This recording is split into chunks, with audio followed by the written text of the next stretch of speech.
From the NewsChannel, this is Open Line.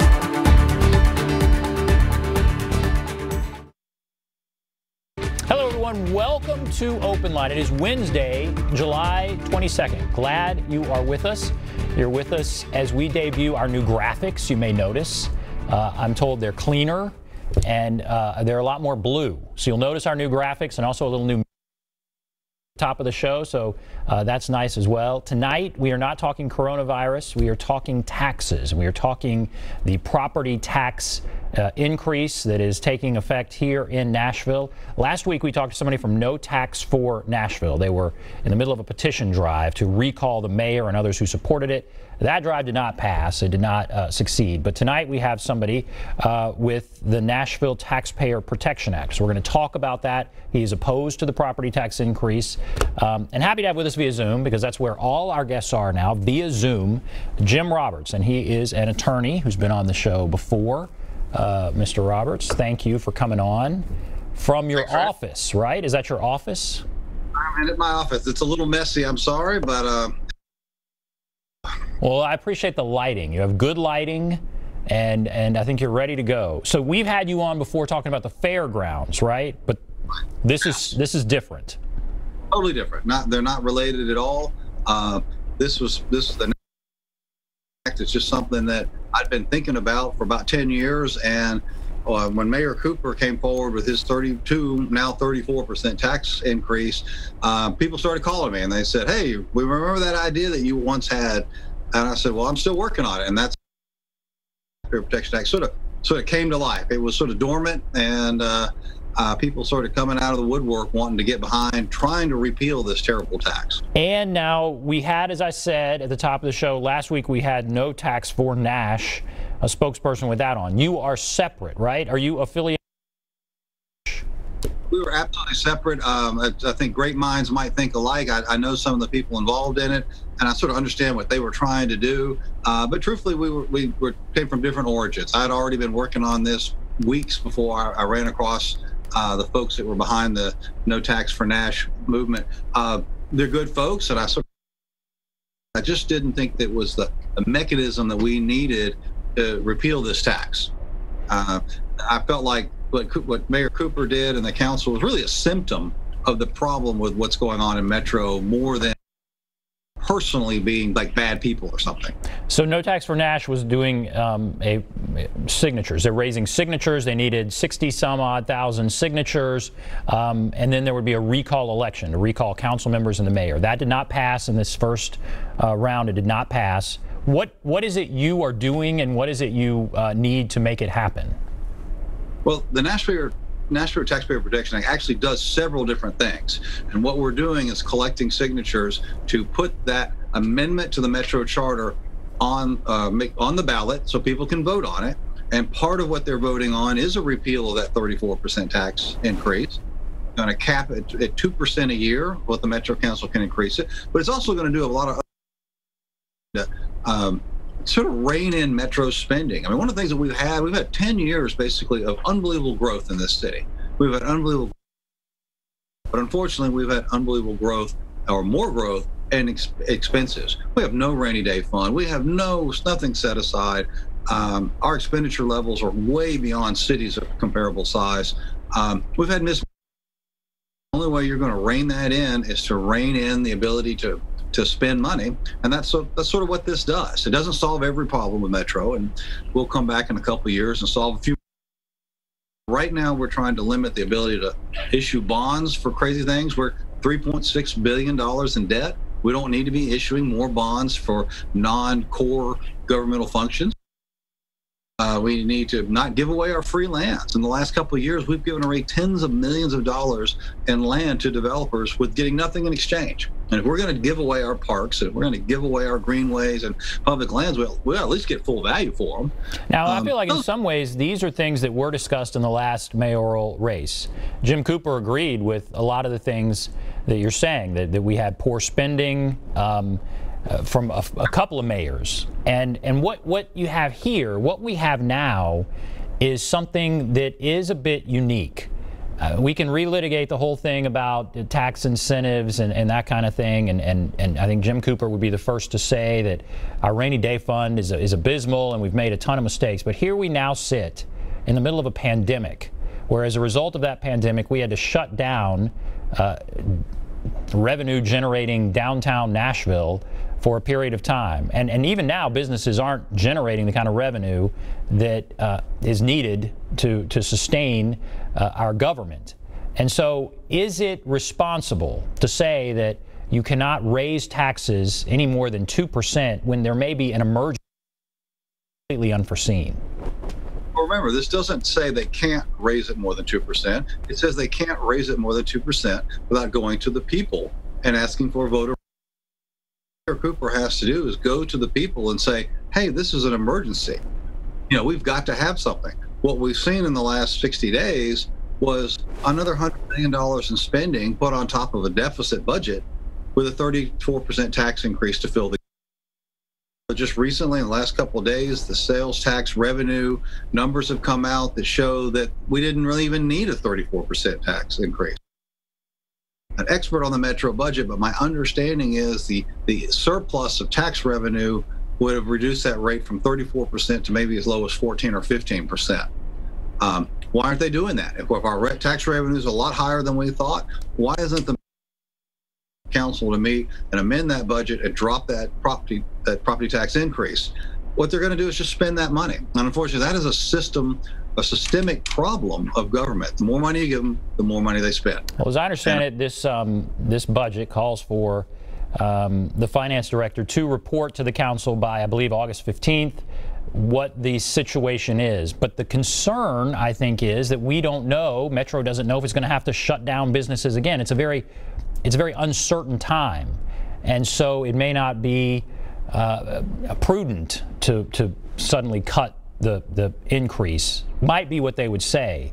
It's hard to budget in the middle of what we're in the middle of. This is a unique time, basically an unprecedented time, and so how do you budget in the middle of that? And what he said was this is a crisis budget.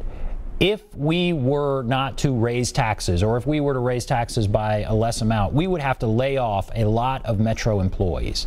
So is that what you're saying we should do? I think that some of those Metro employees might have been furloughed, much like many were furloughed. I mean, I had to furlough my employees in my office, and it pretty much devastated my office for almost 2 months. I don't think we need to permanently lay off anyone. This is a crisis, but the budget that is forever.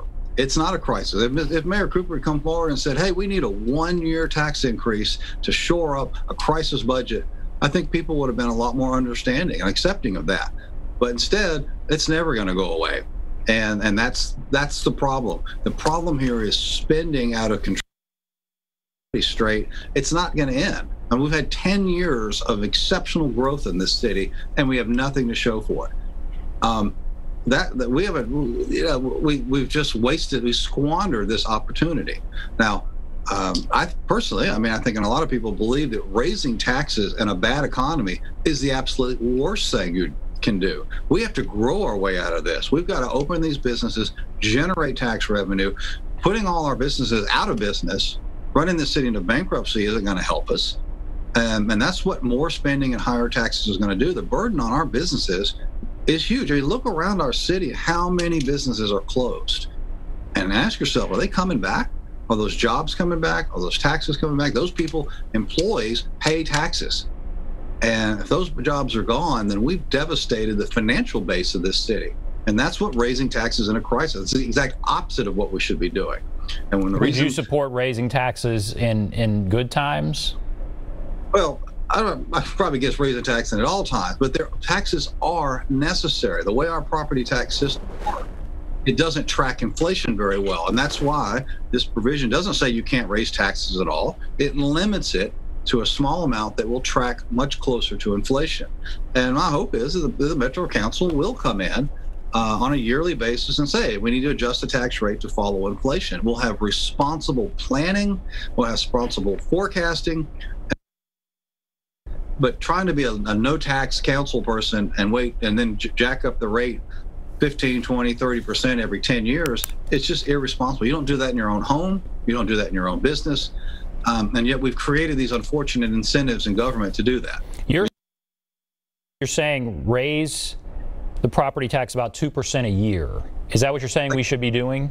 Raise it 2% a year. And yeah, Metro hasn't raised the property tax in a long time. We've had these boom times we haven't raised the property tax, and that's why some say this is hitting our rainy day fund next to nothing.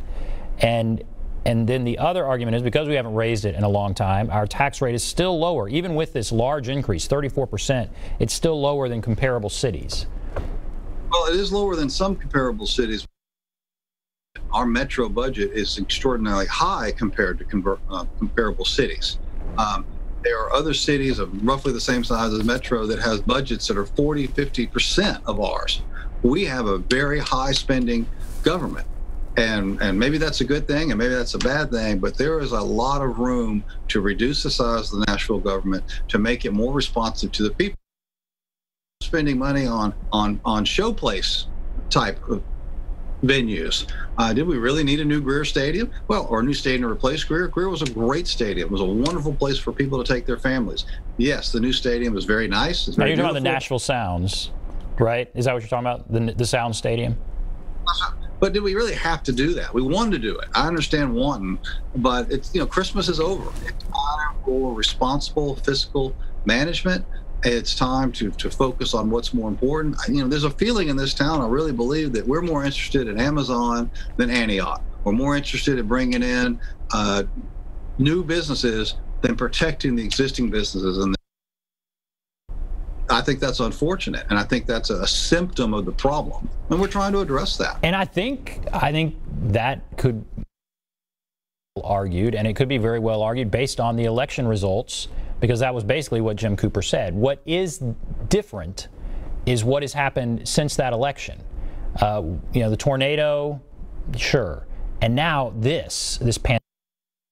And so, yeah, I think people are really frustrated that we have spent so much money on some of the things you're talking about, but that's kind of in the past. Where we are now is this very uncertain terrain that we're in, and the argument, the concern is that if we raise taxes, we would have to decimate metro government. And is it the time to do that? Should we decimate government through really layoffs, not furloughs? Should we do that in the middle of this pandemic?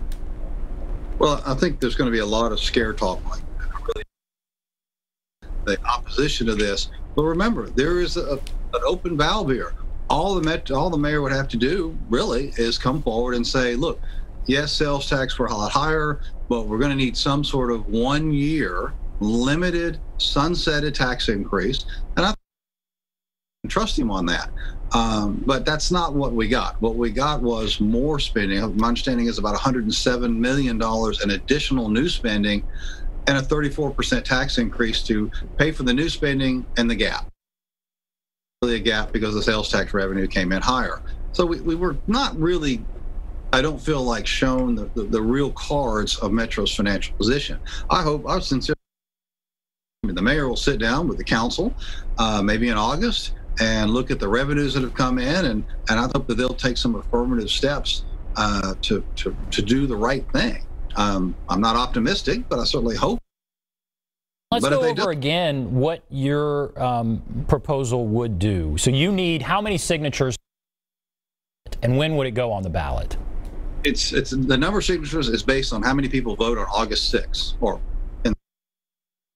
that election historically has had about 45,000 people vote, and so we need 10% of that, or about 4,500 signatures. We'll probably turn in before it's all over. The people are very angry about this. And this would show up when? It would show up in the November ballot?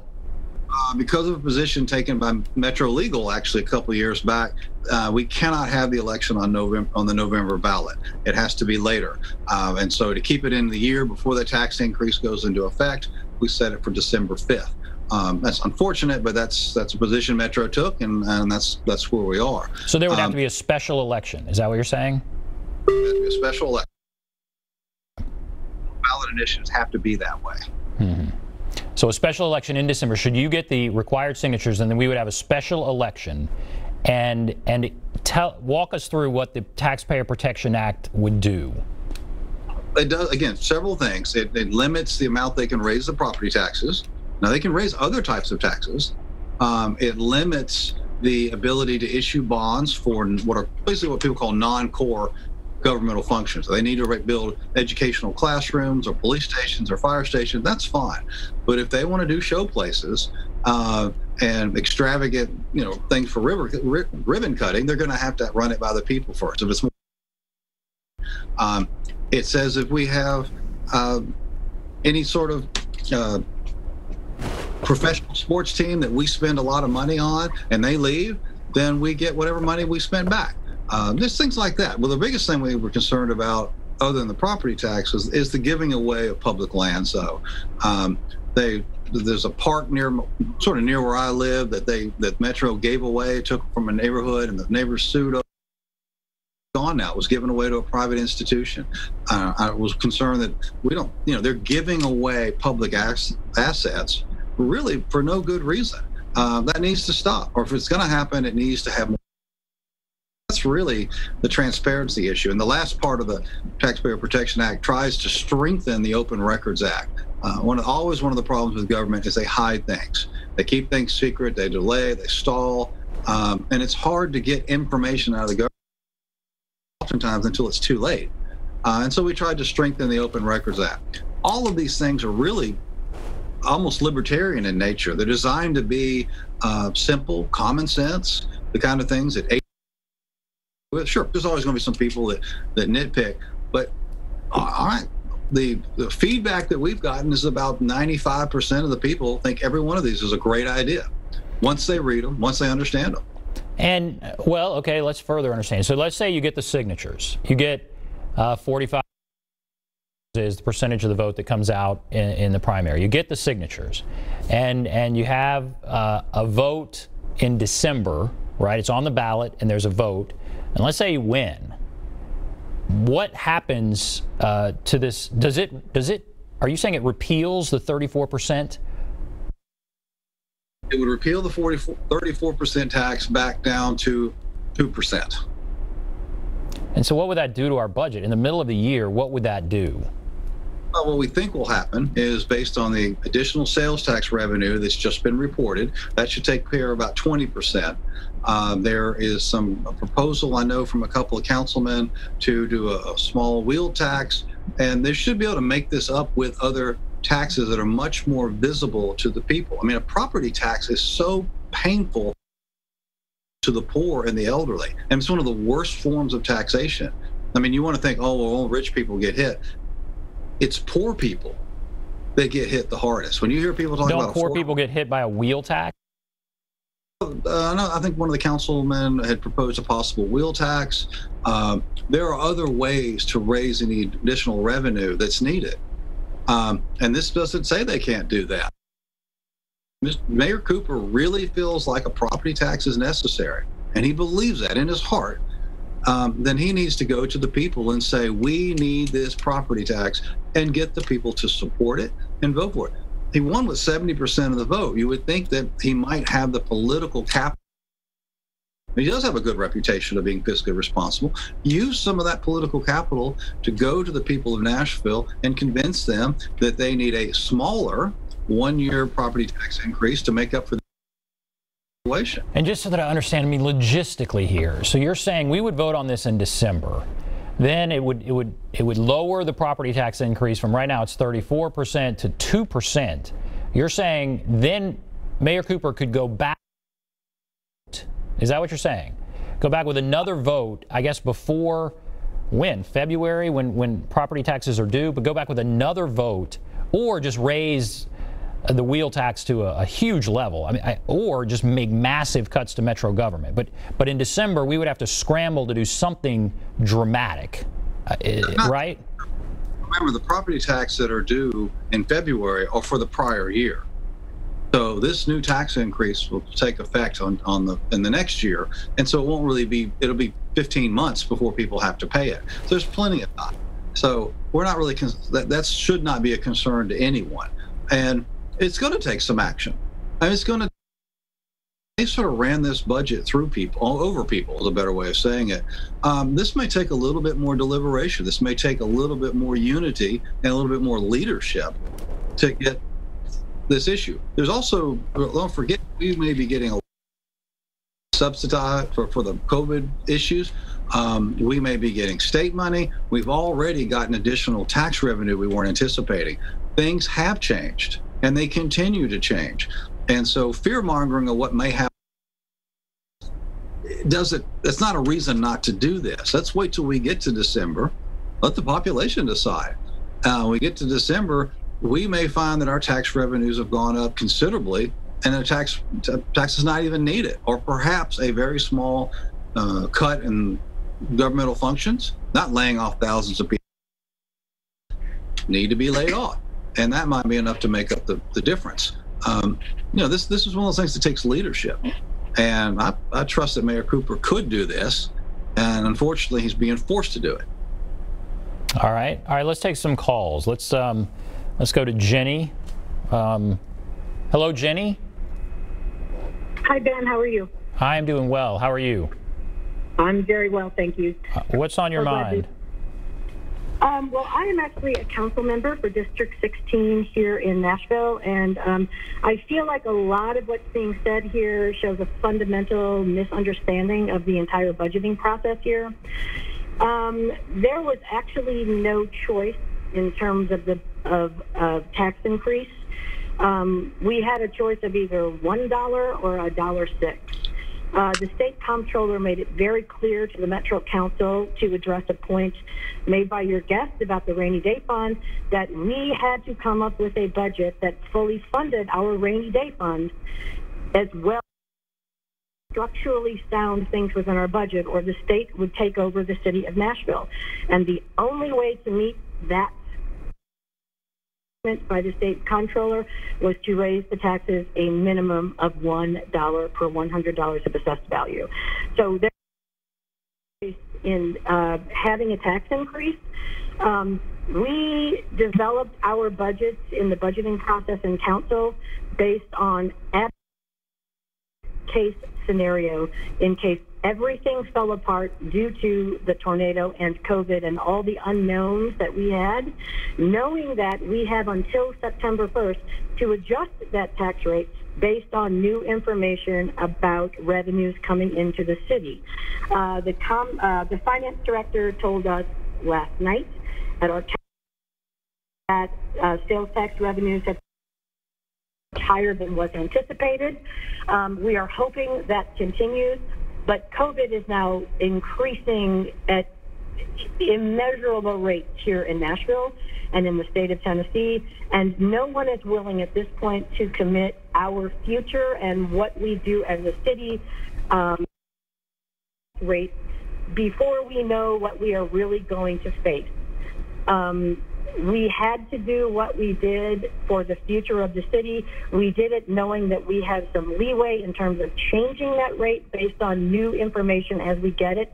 And the finance director will make a presentation to us in the middle of August, and we can adjust that. But we are not going to risk the viability and safety and functionality of our city over something that we have control of, and we can make sure to move forward, and we provide the services that our citizens need, and those things are... Well, Councilmember, thank you. I'm glad that you called in. I'm going to ask him to respond to some of that, but bottom line, how concerned are you that something like this might pass? I mean, what would it mean if this passed and this were on the ballot, and what do you think about this?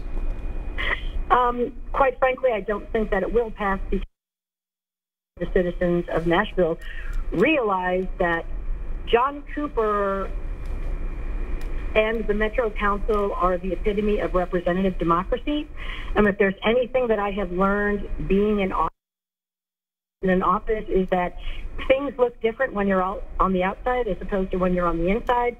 I think that if people really wanted this, these recall elections would have been successful, and they weren't, because people understand that no one did anything out of malice. No one did anything directing and abusing the tax dollars here in Tennessee, the property tax dollars. We didn't do this for any other reason than this was the best thing for the city of Nashville. So I don't think that this will pass, and I think that if I'm completely wrong and it did pass, I think it would be detrimental to the city and people where the city landed when the elected officials within the city proper cannot make the decisions that are in the best interest of all the constituency of this city. Well, Councilmember, thank you. Councilmember Jenny Welsh, right? From what district? Yes, thank you. I'm sorry. Thank you. I am District 16. I'm Woodbine and yeah, Radnor, District 16. East Thompson. And well, thank you for calling in. I appreciate that. And now, Mr. Roberts, I'll have you respond to that. So, I mean, one thing that I found interesting was the whole issue with the comptroller. The comptroller has basically told Metro, you have got to get things in order, and there's no doubt there were past problems, but this budget was passed with the oversight of the comptroller. So what do you think about what she said? Well, I don't expect anyone on Metro Council or the mayor's office to think this is a good idea. They are part of the problem. And they're never going to be, you're never going to get a politician to say, I agree with you, we shouldn't spend more money. The budget that was passed, $1 billion in brand new spending. So I find it a little disingenuous for someone to say, well, we did everything we could do. Well, you could have not spent another $100 million. There's a start. I think it's wonderful that they're going to go back in September and review this budget, because the numbers they based it on, as Councilwoman just said, were based on worst case scenarios. Well, fortunately, we don't have a worst case scenario. Things aren't as bad as we expected. It's also telling, I think it was yesterday in the paper, about whether he was going to use that newfound tax revenue to lower the property tax rate or just spend the money. And my understanding is he didn't offer. Our Metro government has and will continue to spend every penny it gets, and that's why they're in trouble. The comptroller is not coming down on the city because of what the citizens did. It's doing it because the Metro Council, I shouldn't say that, incapable of managing this city. And they've shown it. They've demonstrated it. And so we're having to take away some of that power. I think the comptroller will come in if this passes, and I know it's going to pass. I shouldn't say know it. I strongly suspect it'll pass because we're getting hundreds and hundreds of these petitions coming in every single day with voter signatures from all over the county. And I hope to have 20 or 30,000. The council person saying that the recall petitions, that's a totally different thing. I wasn't involved in that. That is very limited in time. It's also a lot more signatures are required. And quite honestly, I'm not sure everyone in this town blames Cooper for this mess. It's because it's not really just his mess, but it's 10 years of a mess. It's 10 years of a lack of leadership. So he may not be the problem, but he certainly is a symptom of the problem. And so maybe that's why it didn't pass. I feel strongly that this is going to pass. I think the councilwoman there may be the third person I've heard from that didn't think this was a great idea. All right, so we have to take a break. We've gone. So we're going to take a break. Then I'll start taking more calls. And guess what? We have a few calls. We have several calls. A few lines open if you want to call in. There's the number 615-737-PLUS, 615-737-7587. We'll take a break. Be back right after this.